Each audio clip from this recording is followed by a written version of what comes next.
മഹാനായ യഹ്യ ഇബ്നു മുആദ് റളിയല്ലാഹു തആല അൻഹു പറയുകയാ, എന്തുകൊണ്ടാണ് പെങ്ങള് നിന്റെ ഹൃദയത്തിന്റെ അകത്ത്, നിന്റെ മൊബൈലിന്റെ അകത്ത് നീ ഇഷ്ടപ്പെടുന്ന ഒരു പ്രഭാഷകനായ ഒരു ഉസ്താദിന്റെ ഒരു പ്രസംഗമുണ്ടല്ലോ, ഉസ്താദ് നരകത്തെ കുറിച്ചും ഖബറിനെ കുറിച്ചും മരലോകത്തെ കുറിച്ചും മഹ്ശറയെ കുറിച്ചുമല്ല ആ പ്രഭാഷണത്തിൽ പറഞ്ഞു തരുന്നുണ്ടല്ലോ, ആ പറയുന്നത് പോലും നിന്റെ ജീവിതത്തിൽ അനുസരിക്കാൻ കഴിയാത്തതുണ്ട്. എന്റെ പ്രിയപ്പെട്ട ചെറുപ്പക്കാരാ,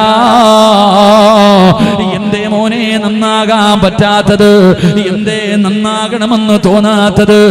യഹ്യ ഇബ്നു മുആദ് റളിയല്ലാഹു തആല അൻഹുവിന്റെ കാരണം പറയുകയാ. എന്തേ കാരണമെന്നറിയുവോ? പാപങ്ങൾ അധികരിക്കുന്നത് കൊണ്ടാ. ഒരു മനുഷ്യന് പനി വന്നു കഴിഞ്ഞാൽ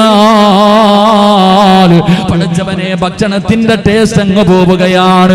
എത്ര വലിയ നല്ല ഭക്ഷണം കൊണ്ടുവന്നാൽ, പടച്ചവനെ എത്ര മനോഹരമായി ഏറ്റവും ഇഷ്ടപ്പെടുന്ന ഭക്ഷണം കൊടുത്താൽ പനി പിടിച്ചിരിക്കുന്നവന് രുചിയറിയാൻ കഴിയില്ലല്ലോ, അവനൊന്നും തോന്നാറില്ലല്ലോ.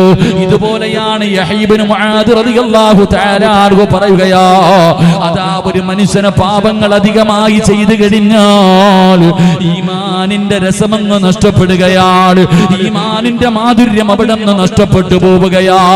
അതുകൊണ്ട് എന്റെ പ്രിയമുള്ളവര്, ചെറിയ പാപങ്ങൾ നിങ്ങൾ കരുതിയിരിക്കണേ. മഹാനായ നബി മുഹമ്മദ് മുസ്തഫ സല്ലല്ലാഹു അലൈഹി വസല്ലമ തങ്ങൾ പറയുകയാ, നിങ്ങൾ ചെറിയ പാപങ്ങൾ നിങ്ങൾ കരുതിയിരിക്കണേ.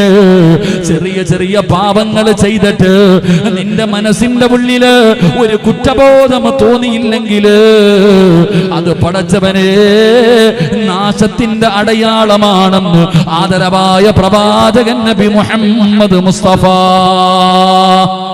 സല്ലല്ലാഹു അലൈഹി വസല്ലമ തങ്ങൾ പറയുകയാ, കള്ളു കുടിക്കാൻ പേടിയാ, വ്യഭിചരിക്കാൻ പേടിയാ, പലിശ തിന്നാൻ പേടിയാ, ശിർക്ക് ചെയ്യാൻ പേടിയാ, പക്ഷേ വേറെ എത്രയോ പാപങ്ങൾ ചെയ്യാൻ എനിക്ക് നിങ്ങൾക്ക് യാതൊരു പേടിയില്ല.